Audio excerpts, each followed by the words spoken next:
iyadoo magaalada Beledweyne ee xarunta gobolka Hiiraan ay ka taagan tahay kala carar ku aadan in mar labaad sanad gudihii uu fatahaad sameeyo webiga Shabeelle abbaara kowdii duhurnimo iyo qadar 30 daqiiqo waxaa si lama filaan ah hal mar lagu baraarugay goosashada kaliya reer Maxamed Deeq xaafadda Raadeerka ee magaalada Beledweyne iyadoo dadka ku dhaqan xaafadda Raadeerka iyo meelaha ku dhow ay goobta durbadiiba gaareen dadka ayaa goobta ay biyuhu ka fakadeen buux dhaafiyay iyaga oo ku dadaalaya xiridda biyaha baabi'in karaya kumanaan qoys guryahooda sidoo kale waxaa goobta gaaray guddiga gurmadka fatahaadda ee magaalada Beledweyne ayaga oo goobta geeyay jawaano iyo gawaari si dacaro sidoo kalena bulshada goobta isugu timaaday ku dhiirigelinayay in ay biyuhu iska xiraan guddiga gurmadka fatahaadka ayaa muddooyinkii dambe waxa ay wadeen dadaalo ku aadan ka hortagida in uu fatahaad sameeyo webiga Shabeelle dadka ayaa ku dhawaaqay ereyo dhiirigelin ah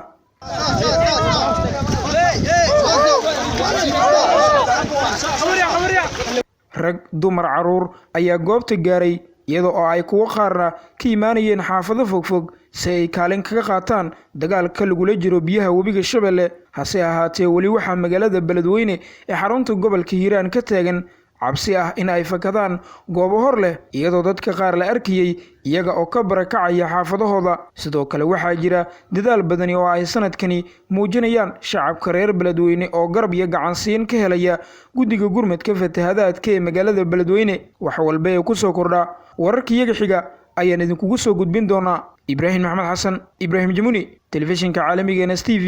Beledweyne